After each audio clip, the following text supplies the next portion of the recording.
Good evening, everyone, and welcome to BCMG Chats. Today I'm joined by a composer who's is a long friend of BCMG and has worked with us on multiple commissions, going back, I think, to the 90s, was it? Early 90s? 96, I think. Yeah, and that's Howard Skempton, I think, who's a well-known face if you've been to any BCMG concerts.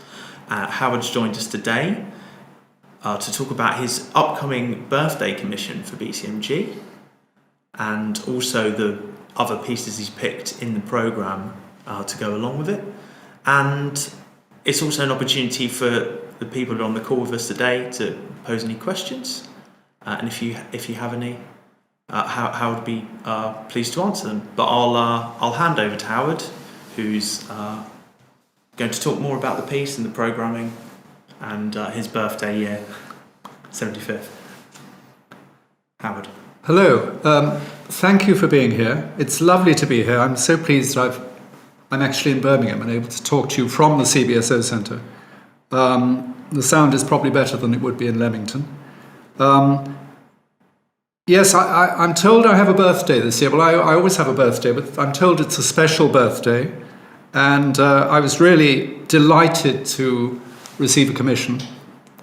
When Stefan rang up and asked me about this, I was very happy, particularly since I was allowed to have some say in the programme. I think I didn't choose everything, but I was very happy. I'm very happy with the other works in the concert.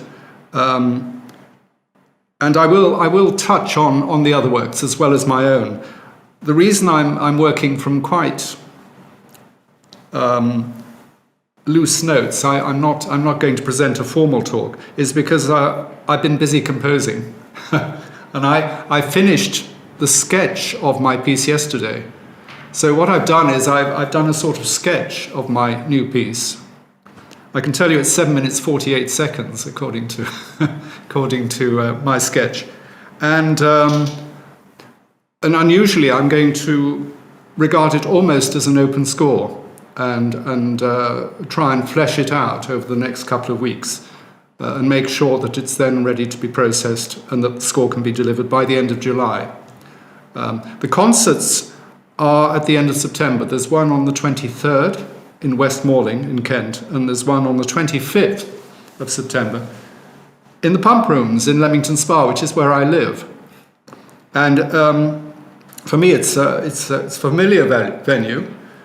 I'm on the committee of Leamington Music, who present concerts there once a month during the winter, string quartet concerts, and they're also responsible for an early music series in Warwick. There's very little contemporary music. I'm on the committee, and I really fight very hard for new work. I've promised to sponsor any concert that will have Webern's Opus 28 in it, but it hasn't happened yet, in spite of that offer. So I'm delighted that there will be a chance for people in Leamington and possibly a new audience to hear the BCMG. And there are, of course, supporters of the BCMG who are delighted that they don't, supporters in Leamington who are delighted that they can just walk down the road as they usually do. So that's the commission, and the commission was for a shortish work, between 5 and 10 minutes. The other works in the programme are, as far as I know, Webern's Concerto, Rebecca Saunders' Murmurs, my own Gemini Dances has been included, and a work by Nigel Osborne.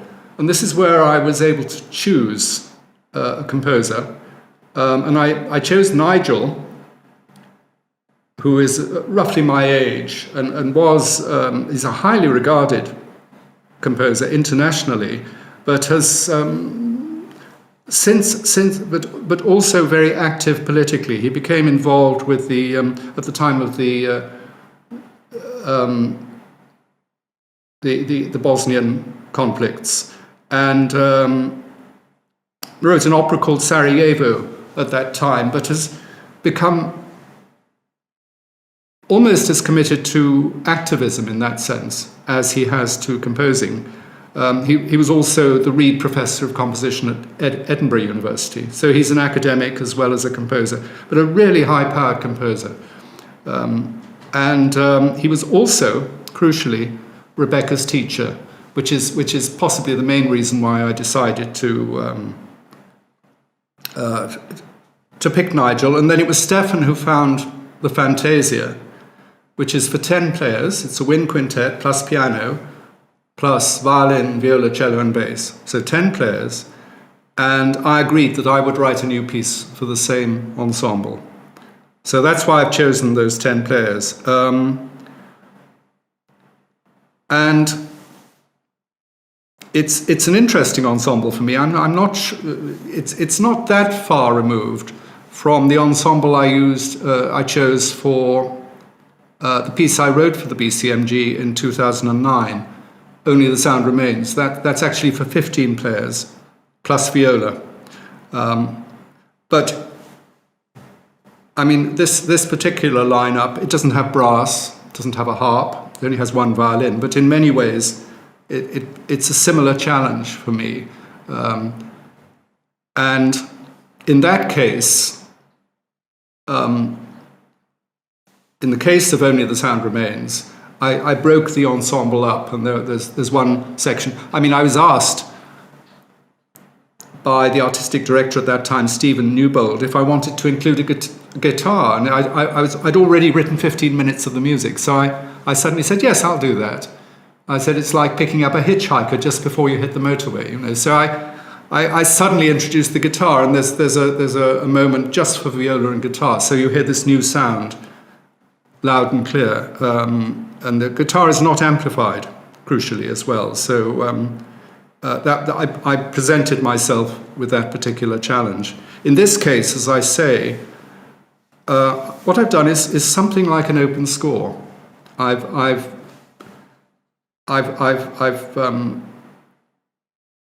been working with musical ideas, with musical material, and I will now approach the task of what you might call orchestrating the music. So it could well be that this is possibly the most orchestral piece in the concert, but as soon as I thought of as soon as I was presented with the commission, I thought, well, let me think about the instrumentation. Let me think about the possible textures that this lineup suggests.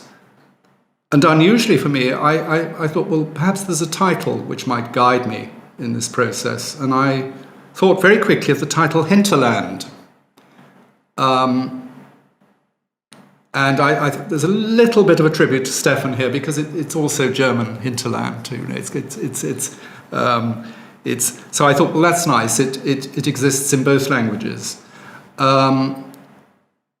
And I was interested because it means several things. It means something mysterious, and it seems to offer something very rich. And I was also reminded of, well, it was the late Dennis Healy who said that he was unusual as a politician because he had a hinterland. So I was thinking of that, the metaphorical sense of hinterland.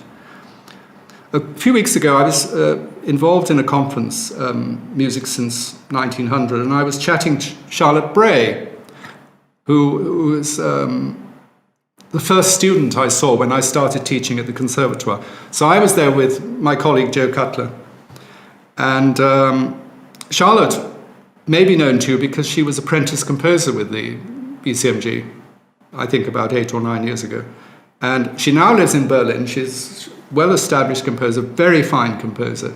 And a piece of hers was played at the Conservatoire,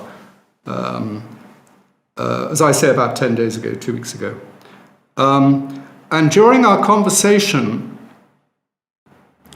I found that, prompted by Charlotte, we talked a little bit about politics.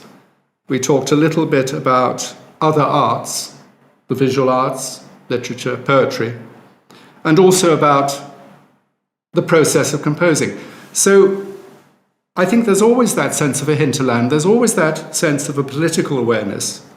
There's always the awareness of other arts influencing one's work. But there's also the challenge of putting those notes together in the right way. And I felt at that time, when I was talking to Charlotte, that it was useful to think of these three areas, which are the sort of wider sense of what's happening in the world, what's happening in the other arts, and what is specifically musical about the work we do. So you could say there's a hinterland there as well. I mean, if Dennis Healy had a hinterland, then we as composers have a hinterland which includes politics and includes painting, in my case, very strongly. And I say that because I started, I suppose, as an experimentalist. I studied with Cornelius Cardew. Before that, I suppose, encountered Webern. I'd heard Webern's 6 pieces for orchestra in Liverpool. And I grew up in the Wirral, just over the Mersey, the other side of the Mersey. And then, thanks to my piano teacher, I looked at Webern's variations. I became very interested in serial technique. And I think it was then that I developed my compulsion to compose. It then became an all-consuming passion, really. So it was serialism that hooked me, as it were, as a teenager, when I was about 16. And I remember Cardew, when I went to study with Cardew, who was by then much more interested in improvisation. Cardew used to say, well, Howard's really a serialist. So I think even he understood that I was very interested in clarity and in passion, in pattern and structure. He'd been the same when younger. He'd actually been committed. He'd committed to the new music in the 50s and studied and worked with Stockhausen. First of all, studying electronic music, but then and working in the studio. But later on, collaborating with Stockhausen on Carré, which is a big piece for 4 choirs and 4 orchestras. And I mentioned Cardew. Cardew isn't in the program. He's there in spirit. I remember Nigel Osborne programming an entire concert of Cardew in the 80s. He was offered other music, and he said, no, I want an all-Cardew program. So I think that Nigel, who certainly has a hinterland as a composer, was very interested in Cardew's all-embracing view of music. And when I say all-embracing, I go back to an early lesson with Cardew, where he said, Howard, you're far too restricted in your approach. You should take a large sheet of paper and you should put your landlady in one corner and your family in another corner and, I don't know, somewhere, So he really, I think his favorite composer was Mahler. He wanted the whole world to be included. He said you should put everything you like about music into your music. And it's odd for me to remember that because I carried on being a minimalist, I suppose, at that time anyway. I was very austere in my approach, and I had a sort of Satie-esque lifestyle as well, so that didn't help. But Cardew had this all-embracing view, but crucially, as an improviser, it was essentially musical. And really what attracted me to Cardew was this musicianship, the fact that he was such a good pianist, and that everything seemed to, even though he was a nonconformist in every possible way, everything seemed to start with music. And he respected Webern. He said something wonderful about Webern in his journals. He said, the greatest music is always explicit, like Webern, if you dig him, he said. This was in a journal. This is not Musical Times speak, as they say. So the greatest music is always explicit, like Webern, if you dig him. Well, I think possibly, that's That's an interesting thought. It's such an obvious thing to say in a way, but Beethoven is explicit. You could say Stockhausen is explicit. Xenakis is explicit. Thinking about this recently, there's another quality which I certainly find in Webern, and it's related to this sort of explicitness, and that is transparency, because what I really admire about Webern's music is transparency, and you can certainly hear that in the concerto. And I was recently, I had an email exchange with a composer conductor in Berlin, a man called Jobst Liebrecht, and I think we previously discussed Webern's early piece Im Sommerwind, which is not a serial piece. It predates the influence of Schoenberg, or the influence of his sort of atonal work, certainly. It predates the Opus 1, the Passacaglia. It's a very early work, and it's now heard quite often, whereas the later Webern is deemed too difficult to be broadcast. A work like Im Sommerwind might be, or the Langsamer Satz, an early string quartet. But the later Webern is deemed to be possibly, the word is rebarbative for those who like such words. But apparently Im Sommerwind, a very fine work in a way, beautifully orchestrated, was deemed by Schoenberg to be, and this is my German friend's English, to be a dead-end road. Now, we would understand that as a no-through road or cul-de-sac. And I have to say, I'm in agreement with Schoenberg here. For me, there's going to be the occasional mildly provocative remark during this talk. I hope it's all right. I regard Im Sommerwind as a dead end, as a cul-de-sac. And for me, that's a great criticism of work. That great music has a sort of openness. It has to be explicit, but it also and transparent, and it has to have that sort of openness, as, say, Webern's symphony does, or the concerto, which is helpful to others and which has resonance, I would say, for the whole world of music. So the whole world of music changes, is somehow influenced by this new event, this new piece. And the transparency reminds me of the interest, certainly in the 60s, when I was literally in transparency. There was a work by Marcel Duchamp, Glass, the bride stripped bare by her bachelors, even. I think that's the title. And it was smashed by accident and then restored by the painter Richard Hamilton.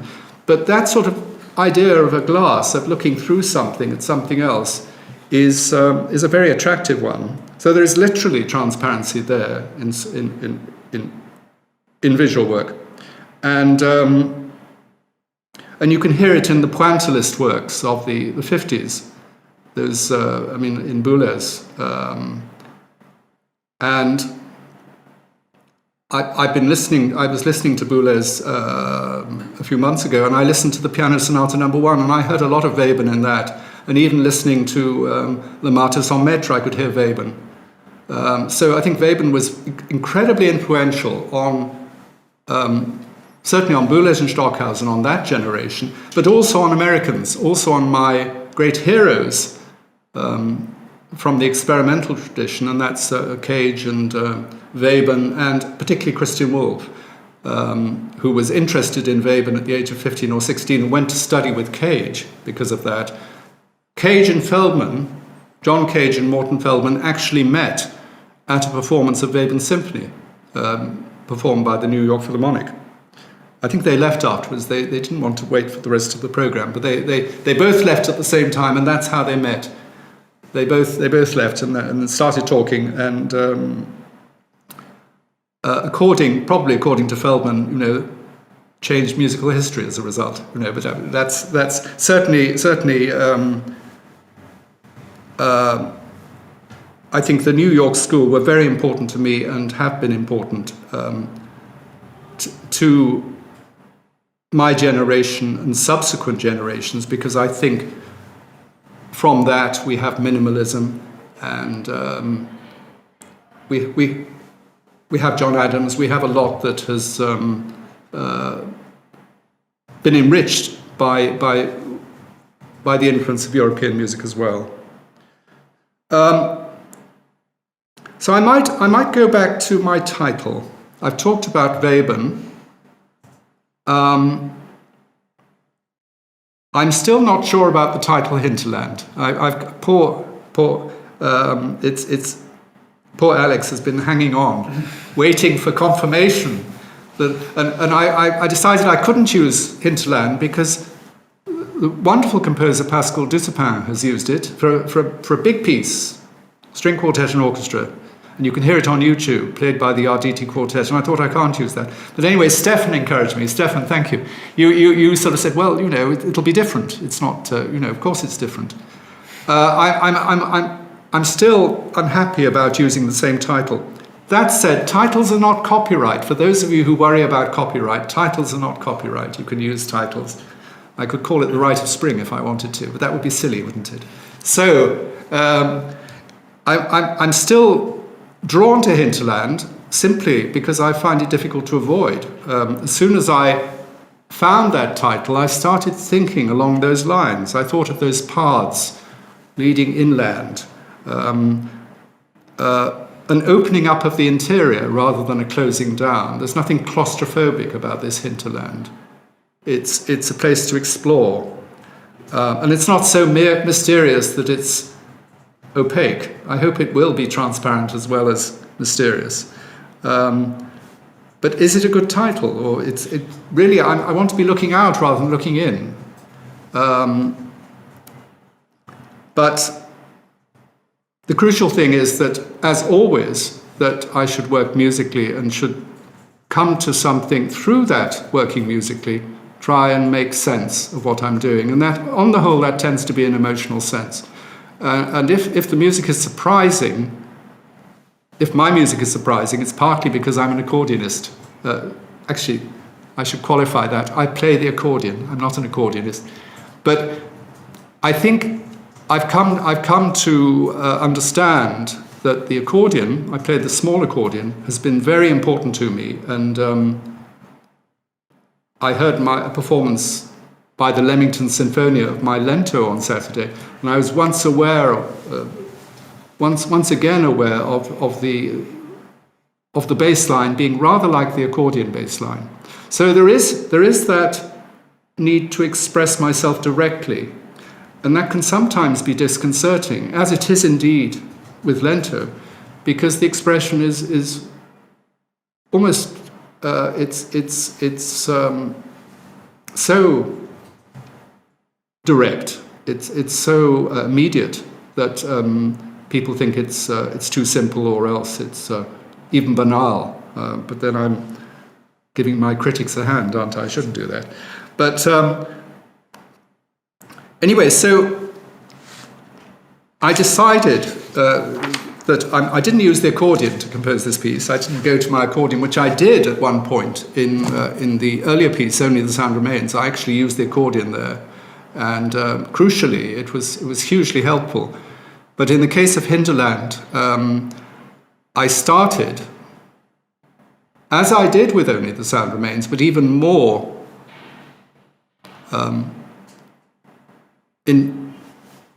consciously with 12-note rows. And so this is a piece that goes back to serialism.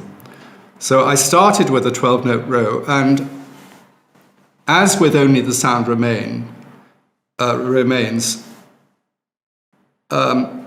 allowed it to blossom harmonically. So we don't actually hear it as a tune. It's actually the basis for what seems almost chorale-like in character.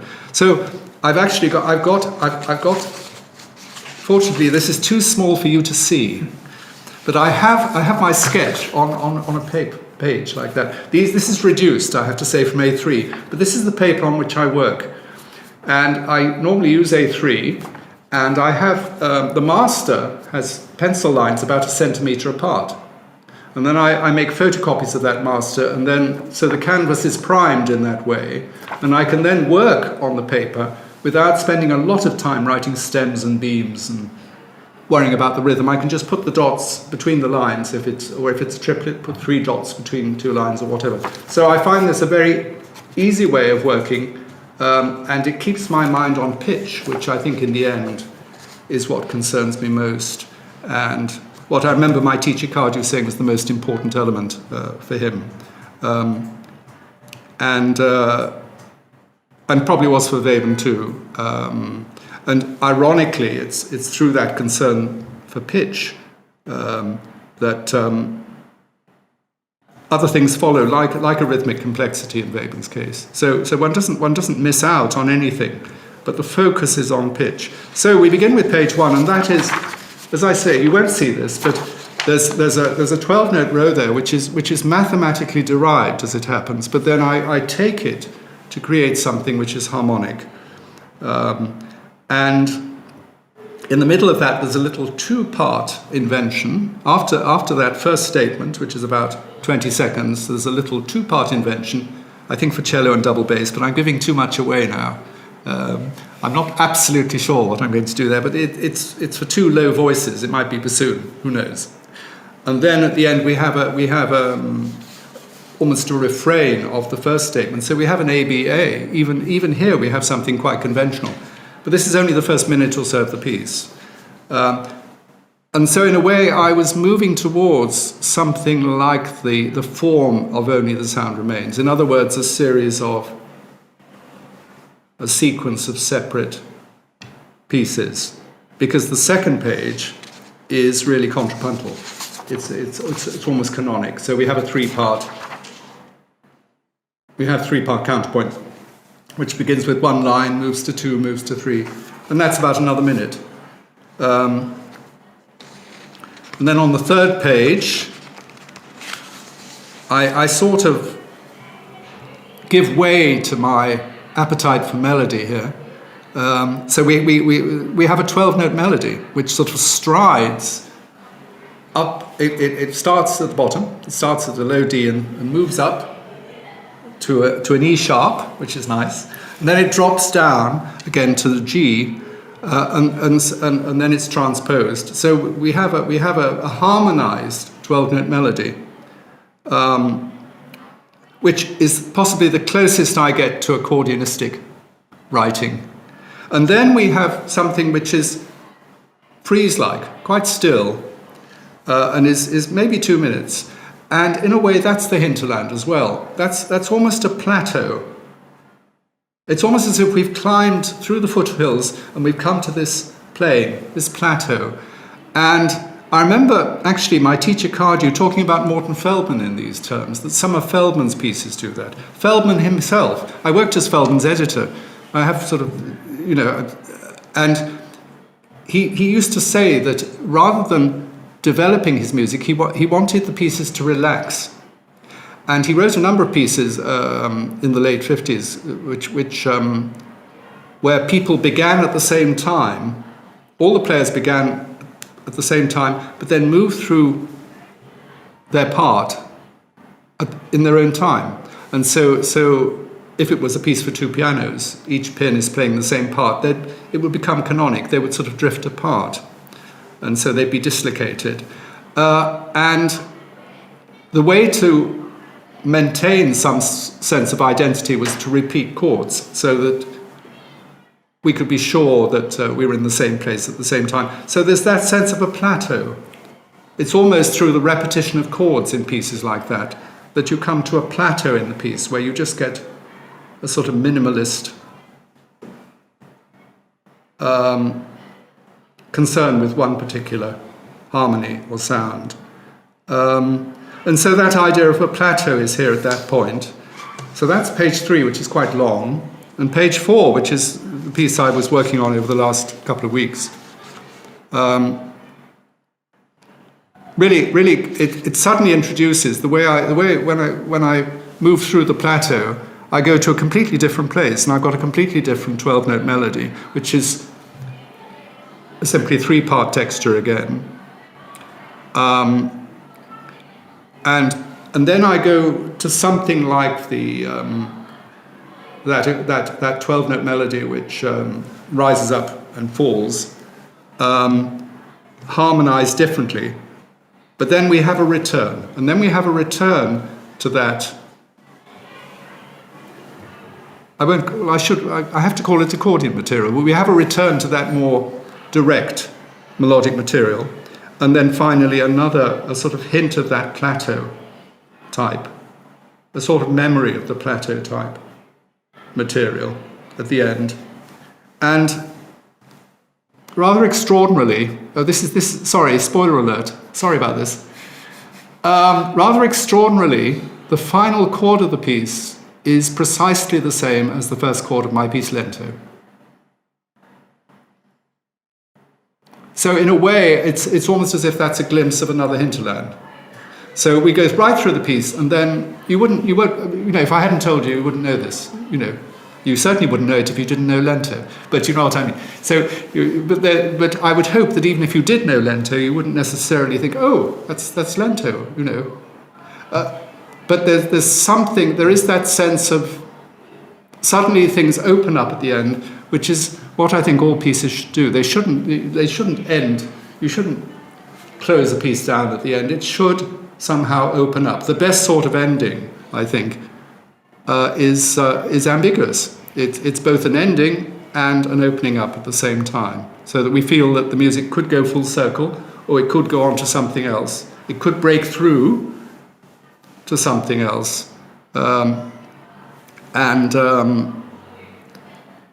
it's so the piece isn't a cul-de-sac, or if it is a cul-de-sac, then there's a path through the cul-de-sac. And I've got Weber's Path to the New Music here, which reminds me that paths are also to be mentioned. But if I talk briefly about one or two other pieces, I was interested that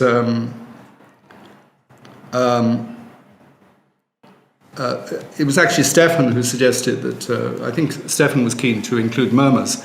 And so I was reading about that on the way here, actually, because I had the program from the concert when it was done in 21st of March 2019. Some of you would have been there, I'm sure. And Rebecca's Murmurs was performed there. And I was looking at this in the waiting room at Leamington Station this afternoon. I was reminded of the link to Beckett in this piece. She quotes from a short story company, and the quote reads, "Light infinitely faint, it is true, since now no more than a mere murmur." So here again, it's the link of light and murmur. I mean, even here, we have a title which is not musical in the way the concerto is, that is not musical in the way that Fantasia is, but is also to do with sound, murmuring. But that murmuring is related to light. There are various connections here, and certainly the Beckett connection is something that I appreciate fully, and certainly I've mentioned Feldman, and of course Feldman worked with Beckett and wrote an opera called Neither, or Neither as he called it, using a short text that Beckett had written specially. I've got some general points. I don't know whether we could open it up a bit. I think I'm all for opening things up. I think I've sort of made a meal of this, but if we can open things up even more, So, do you mean what what you were about to mention, or there is a question in the chat? Well, I think we could open it up to questions. Yeah. I mean, if questions are always interesting because the important thing is to deal with salient matters, and questions are always salient. If you just, I'm just gonna. So we need to know what they are. Yes. Here, and so if anyone has any questions, they can either raise their hand or they can put them in. I can't see that anyone has their hand raised at the moment, but Adam did have a question earlier on. Here it is. Yeah. Oh no. Okay. If you had been commissioned by a non-contemporary ensemble, what other items would you have chosen for the piece by non-living composers? Very interesting. Well, of course, Webern is not a living composer, so I might have chosen Webern. Anyway, and cardio is. In fact, the trouble is, when I was 22, I was asked for my 5 favourite composers, and 4 of them were alive. And one of them, Webern, had died. And of those 5, 4 of them have now died. In fact, they've all died. The others were Britten, and funnily enough, Britten and Cardew and Goretzky at that time, because I very much admired his work from the 60s. And Feldman. So I would probably include, if you definitely say non-living composers, I would include some. You could say it's cheating, but I would include some Feldman, I would include some Webern, and I would include some Cardew. That's already quite a lively program. I mean, if I were to go back further, I would probably go further back than the 19th century. I might even go further back than the 18th century, or even I would probably, possibly include some earlier music. Certainly Bach would be there, and I mean that's why I love the idea of hearing the Bach Richard Carter from the Musical Offering as arranged by Webern, which is being done at the Prom on the 21st of it's the 18th of July. I don't know all the proms from memory. I've just the ones in which I'm particularly interested. So that would be my response. It's funny. I was asked a few years ago, along with about 70 other composers, by BBC Music Magazine, to name the 5 composers that I thought the greatest in terms of work or influence. And like many people, I chose Bach and Beethoven. I then chose Chopin. I then chose Webern, and I also included Cornelis Cardew because I think Cardew is a great composer. And the implication was that one of the composers should be somebody that other composers might not pick. So I think the pianist Rolf Hein chose the Blackbird as his 5th composer, which is a very original choice. And 1 or 2 people, I mean,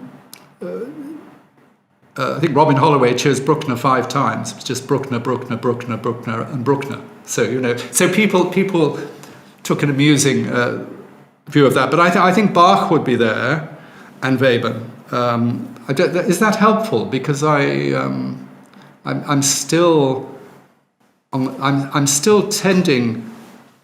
There's Stravinsky, of course. Shostakovich. The trouble is these figures that were so important to me when I was young have now moved on. So I suppose and the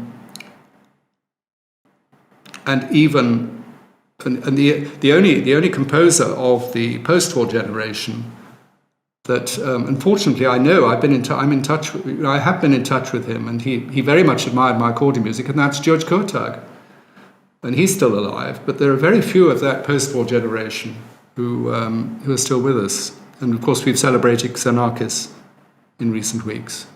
What a lot of thought about a very simple question, but it's not a million miles from the program we have in September. And Nigel, who is a good friend, actually studied at Oxford with Egon Welesch, who was born in 1885, so contemporary of Berg's, and I think he'd studied with Schoenberg as well. So there is that connection with the second Viennese school. And then, of course, he taught Rebecca, so Rebecca's the sort of granddaughter of Egon Welesch in that sense.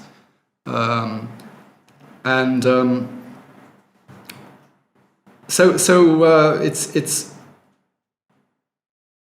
for me, it's a wonderful program, and I'm particularly happy, I think, that the Webern is there, because we don't hear this music now. There's a lot of really quite challenging music by non-living composers still to be heard. I do have another question. Yeah. Can you say something about your approach to setting text? Is your starting point the sound rhythm of the text, or its overall sense? meaning, or what? Yes. Now, it's almost always the text. I start with the text, and I don't always have the chance to choose the text, and so I approach it quite objectively. And I suppose this is the approach of an experimentalist. I will look at a text and I will work on the rhythm. So I begin with the rhythm. I've talked about pitch, but actually with the text I would begin with the rhythm and try and establish the character of the setting, how lively it would be, how lively it's going to be. So something about it, and also working with the rhythm in a very objective way. I usually come up with something which is metrically very interesting, quite complex. So I'm not. The one thing I usually try to avoid is is the sort of regular tread of a lot of English setting, and that's why modern texts are particularly helpful, and why Wordsworth, for example, is so difficult.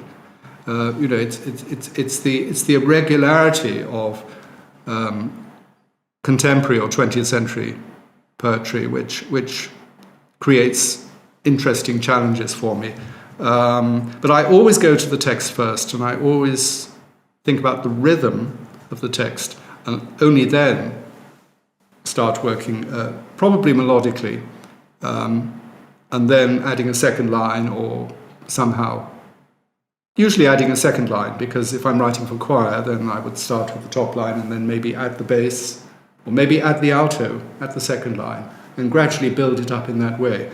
And sort of thinking about individual lines ensures that the lines are going to be interesting. I'm not just creating chords with either infelicitous is the word, isn't it? Either difficult or uninteresting lines for individual parts. So I try to think about the horizontal line for the alto, and I was forced to sing tenor at school because I could just about manage it. I'm a baritone, but I do love I love the way the tenor line floats, and the way sometimes the tenor line peeps over the parapet, as I put it, so you can hear it sort of emerging from the texture. And I do think about that as well, and I enjoy writing for choir. I enjoy setting texts, probably because that's what I did as a teenager. I wasn't conventionally gifted as a pianist. I had a certain talent, and I could play the Webern variations, I could play new music. But funnily enough, I could play new music, but I was not, because I'd been allowed to go my own way, I found it easier to play Webern than to play, say, Mozart. So I was happy to jump into the deep end and play Maxwell Davis or whatever it was, but not so happy to go to do the run-of-the-mill stuff. And that's why when I had an audition at the Royal Manchester College of Music, I played 3 pieces, a little Bach prelude, and then Feldman's Extensions 3, probably the first performance in Manchester, you never know. And then finally a piece of my own called a humming song. So it was, not the best way to be to make an impression. Although Gordon Green, who was the examiner, said it was very interesting, but it was like coming to a German exam and answering all the questions in French. He was amused and appreciative, but he said, that obviously I was, doing the wrong thing. But I was so determined. I was so committed to contemporary music, and that's the point I would make about non-contemporary works. I'm passionately interested in music. What I do feel, and I hope this can be understood, I'm committed to music, and for me, composing is a way in which I can demonstrate my commitment to music. So it's music first, and I went to study with Cardew because he was a musician. And something else I want to say very strongly, and that is that it's only when I become a musician, it's when I'm working on a piece, it's when I become a musician in some way that the music makes sense. It's only then that I know I'm in business. It's only then that the music has meaning, and it's almost as if I need the energy of being embroiled in the musical situation that I can make any headway at all, because otherwise the thing is sort of dead, and I need to go for a walk or allow myself. That's why I like deadlines, because I don't have they concentrate the mind. So desperation is useful. And of course, it's good to be efficient as well, and limited time is useful in that way as well, because one has to be able to focus one's thoughts and not do what I do on an occasion like this and in conversation, and that is supply you with too much information. I don't do that musically. I managed to avoid doing that musically, but I'm all too prone to do that in conversation. I have a question. Good. And do you have any kind of set routine when you're composing? Do you have a certain time of day you do it? Do you follow any rituals? Does it depend on what you're composing? I think because I've always composed, and I worked in publishing for a time, and then I did some temporary work, and then I was married in 1984. I worked for Imogen Holst as well, but I always had other things to do, so I've had to find a way of keeping the composing within view, but being able to turn away from it when necessary, and that's still the case. When I was married and my wife and my young son and the three of us moved up to Stratford and then to Leamington, I had time when I was looking after my son, and I was actually in receipt of an Arts Council bursary at that time, which was very convenient. So my wife was going to work in Stratford at the theatre, and I was looking after my son, and I was writing an orchestral piece using the bursary I had. And then when my son went to school, I received a commission for the orchestral piece Lento and a commission for some piano music images for a Channel 4 series. So all that worked very well, but I've always had other things to do, either looking after my very young son or teaching, latterly, since 2005, doing quite a lot of teaching at the Conservatoire. So it's finding that balance which is so difficult, and the only way I can meet those deadlines really is by keeping the piece always in mind. So I'm always composing, and I think probably I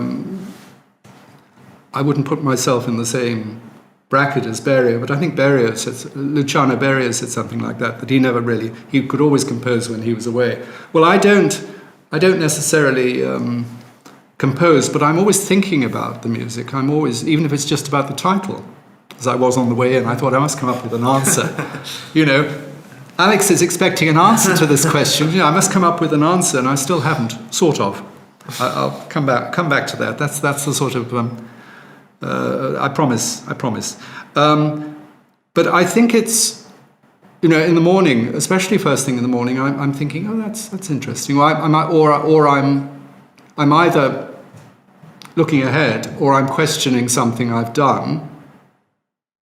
And quite often, when my wife died in 2008, and I remember before that, I used to come down and I say, I think this is completely misconceived, this piece. And it might have been Lento. I said, I'm completely on the wrong tack with this. And then I would have breakfast, and I'd go back to work, and within 10 minutes, I'd made one or two little tweaks, one or two little adjustments, and suddenly the piece lifted off, and it was just there. It was just there. And it's, and I do say I don't revise. A piece is finished when everything is resolved, and if everything is resolved, how can I revise? Everything is in place. It's like doing a pot. And it's there, and it's complete. And there's a sort of, and that's, if I wanted to, I could have gone on to talk about form, because form is very important, and that sense of a sort of sculptural form of a piece. And I don't think that I can revise that. Lento is what it is. And I feel in a way this new piece is what it is. It has a sort of Lento-esque form. It's a series of parts. But if I've had time to think as well as sit at my desk, sit at a keyboard, I've been thinking about the shape of the work. I've been thinking about how, and probably stopping, while I've had to do other things, stopping to take stock. because that's almost an advantage of having to step back, that it prevents you from rushing off in the wrong direction. So, sorry, that's very optimistic, isn't it? So I haven't rushed off in the wrong direction because I've been teaching or doing something else or examining or talking to Charlotte, doing all these other things. And quite often, if I reflect on something for a few days, I think, no, that's good. That's the way it should be. Or, no, what it needs now is this. And a lot of the time I'm thinking, where do I go from here? So I will work on a piece, like page 1 of this piece, where everything, it's ABA, it seems to be completely there. But then I've got to think, well, where do I go from here? And it takes me back to my teenage years when I was making films. I had a very cheap cine camera and I used to make films. And it was very much a question of, what is the next shot? Where do I go from here? And so the idea of something unfolding in that way, not in a narrative way, but with a real sense of continuity, that was important. And that's something I can think about while I'm making the coffee. I can think about that when I'm putting 2 spoonfuls of organic muesli in a bowl. Sorry, too much information. There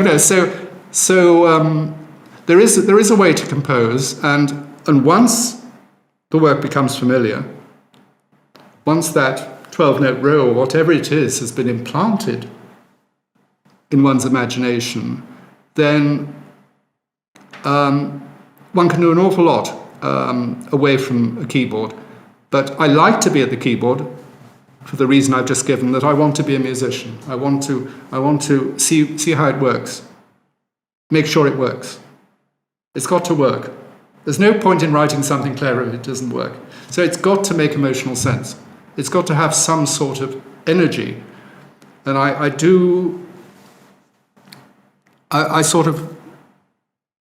hope I don't quote myself too often, but there is one line that I'm proud of, and that is that the only music worth listening to is marked or coloured by a sense of urgency. So I want to feel that musical material is urgent in some way. It's not just sitting there like a pudding, as I like to put it. It's not just pleasing. It's just not just an attractive surface. There's actually something that's driving it, and that's what I hear in Shostakovich.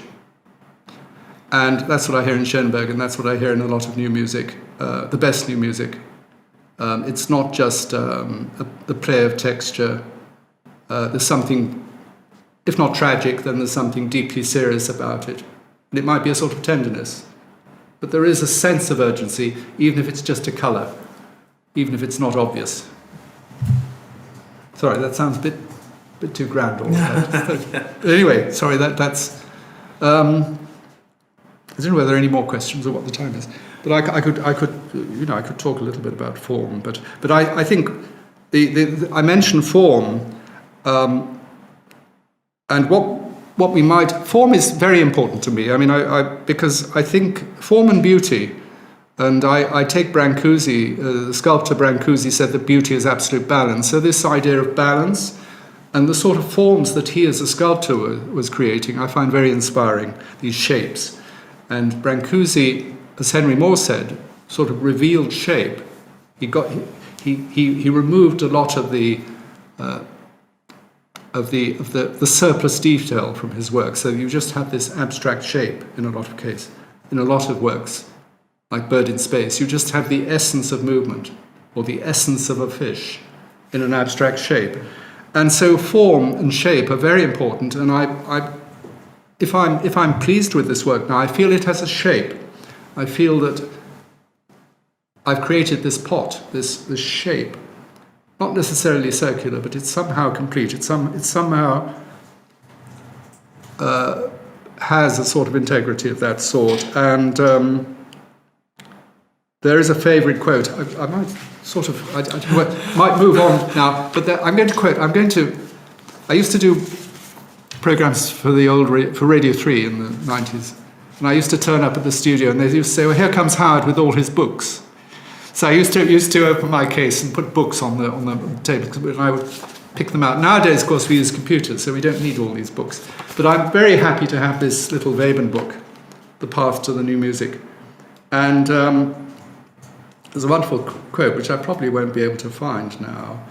But he it's a letter to Billy Reich, who edited this, and he just... It's very funny, I've got this book with me, but I can't find the quote. I can't remember where it was. But it's Hölderlin. It's the German poet Hölderlin. And Webern quotes Hölderlin saying, "To live means to defend a form."